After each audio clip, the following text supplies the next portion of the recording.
You know, for me, I can kind of sum it up this way. Some members of this commission would advocate for abolition of the death penalty.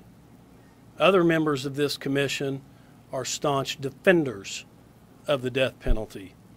But we all agree that if we're going to have a death penalty, it must be done right to ensure that no innocent person is ever put to death. We'll take questions now. Pat? My question is, did you, in your wildest imagination, anticipate a unanimous recommendation to leave the moratorium in place? That'd be my first question. And the second is, given the situation with the loss of conviction, which now the legal remedies have, at least on paper, been exhausted, but the indications of his innocence get clearer every day and are certainly persuasive to me, what can the state do as a legal matter to address the Glossip issue, and if you find if Andy wants to address it? Go ahead, Sure. Andy. Worked with a lot of wonderful colleagues.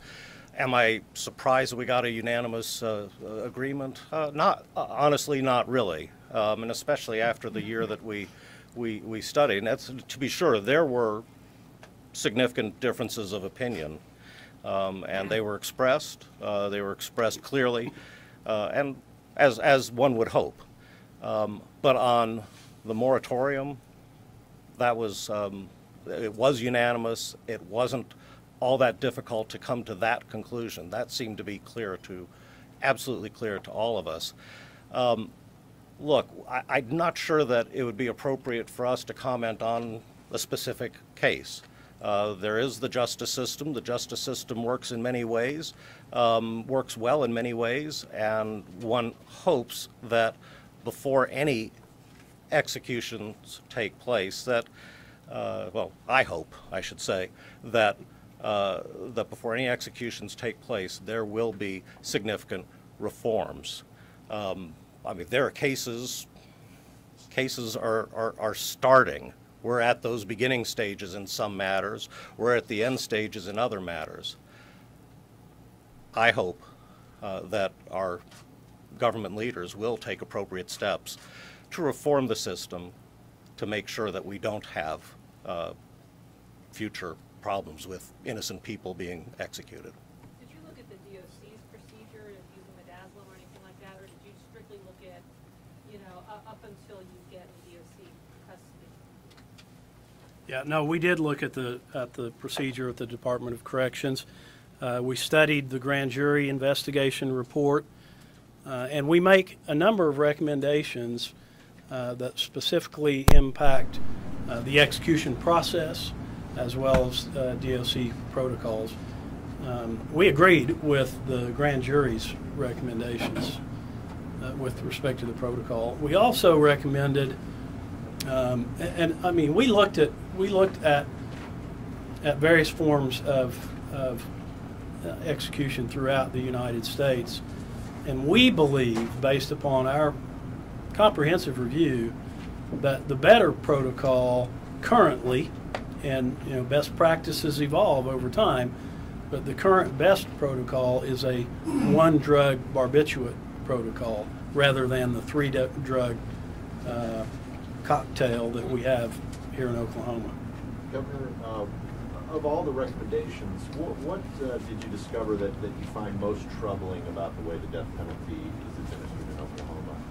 And I guess if you could answer that. I mean, you know, that's a tough question to answer. As Andy said, as we studied this process, it became so clear to us that the death penalty process has serious flaws, that it wasn't difficult for us to reach the conclusion that the moratorium ought to be extended until significant reforms are made.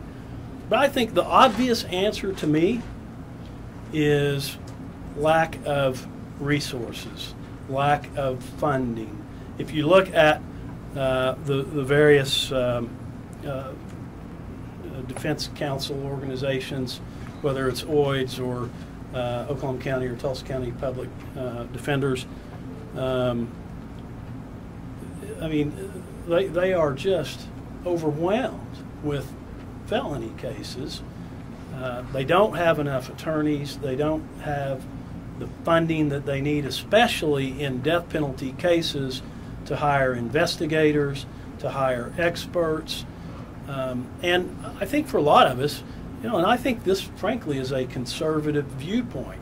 You have to decide whether you want to pay to do it right. And either you do or you don't. And right now, we are not providing the financial resources, among other things, in Oklahoma to do it right. And at the trial court level? Especially at the trial court level. And what happens many times, and I think if you talk to most prosecutors and they're honest with you, they will tell you that they want well-prepared, well-staffed, well-resourced defense counsel because they want to get it right the first time. They don't want to go up on either direct appeal or some other level of appeal and get reversed or get it kicked back because of some issue like ineffective assistance of counsel.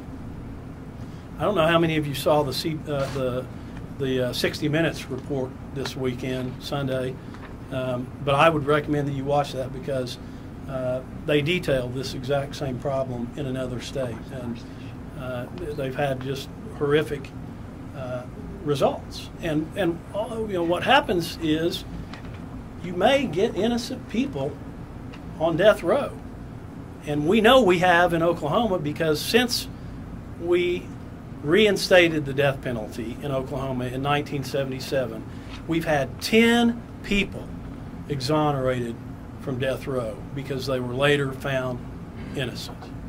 Do you believe that Oklahoma may have put an innocent person to death? There's no way I can know that. It would be sheer speculation, but based on my review of the death penalty process over this last year and a half, I believe that it's very likely that at some point Oklahoma has executed an innocent person. I don't know that to be true, and I don't think we'll ever know, but I believe it to be likely. If I could add a couple of things to that. I don't know the answer to that question, but what I do know is I certainly don't want it to happen going forward. And we need to do everything we can to make sure it doesn't happen going forward. On the point about resources, we heard that repeatedly from everybody, especially from the prosecutors. I had one prosecutor who said specifically, if you do nothing else, make sure that you get the resources for proper defense counsel and for proper education and for the experts that are necessary to try cases. This is important to everybody. It's not just, this isn't one-sided. This was coming from the prosecutors. Well, on those soon, does the report have any provisions for making more robust the possibility of post-conviction appeals, all of things like the Blossom case, although the others? Could you respond to that? You want to take that one? Bring in our resident criminal law expert. The report did look at that. Innocence protection was a big focus of the report, and generally the goal of a number of recommendations in that realm were that we open up the process, that we don't have false deadlines, that when the science changes, we're asking the Court of Criminal Appeals to allow discovery, to allow relooking. And we also specifically are recommending that the Oklahoma direct appeal process and the post-conviction process be separate. That sounds very much like a lot of lawyer talk, but basically we have a rather unusual system right now where the direct appeal overlaps with the further appeal, and basically our recommendation is to do one at a time, look at record-based claims, things like that came up at trial, look at trial transcripts, look at testimony, and then give more later time, significant time for the kinds of investigation that comes up in capital cases, looking at person's life history, potential mental retardation, intellectual disability issues, abuse issues, brain development, brain injury issues, that kind of thing. But yes, a big theme overall of the report is to sort of throughout the process, from initial contact through execution, to have every opportunity to avoid the execution of an innocent person. And that includes the appellate process. So are you suggesting that everybody on death row get a new trial, better resources? Certainly not. Certainly not. And I mean, that wouldn't make any sense. You know, all of our recommendations, I think, are reasonable and are based on recognition that every case is different. But particularly in terms of going forward, that we want to set up a system that doesn't shut down claims, it doesn't shut down research and reconsidering when it comes to the ultimate penalty. Because in the end, perfection is probably not attainable in this life. But the difference with the death penalty is the finality. And once an execution is imposed, it's over. And there's no sorries, and there's no, we made a mistake, we're so sorry. And so one of our biggest goals is to make sure that the process, if it comes down to the implementation of an execution, after all fairness, that we can feel sort of with a moral certainty that it's been fair and that we won't execute an innocent person. States have been unable to obtain the one drug, the fast-acting barbiturate that the state would prefer to use, and even midazolam is getting more difficult to obtain. Oklahoma has recommended or has approved nitrogen gas as an alternative. Did the panel consider that, and what are your thoughts about looking at an alternative method of execution? Who wants that one? Well, I mean, sure, we looked at the Oklahoma laws surrounding execution and what's allowed. I think I don't think we would recommend the alternative because of just the unknown issues and problems, the litigation that would likely ensue, and it's not really proven that it's a humane form of execution. I mean, Oklahoma, yet again, is first in the country to come up with this form of execution. We were also the first in the country to come up with lethal injection, which I think was probably better than the electric chair in terms of all of the constitutional requisites that must be met. But again, our recommendation is that it appears that the best practices are to use a one-drug protocol. There's less room for error. You're not going to have nearly as much problem administering one drug as you potentially do with 3 drugs.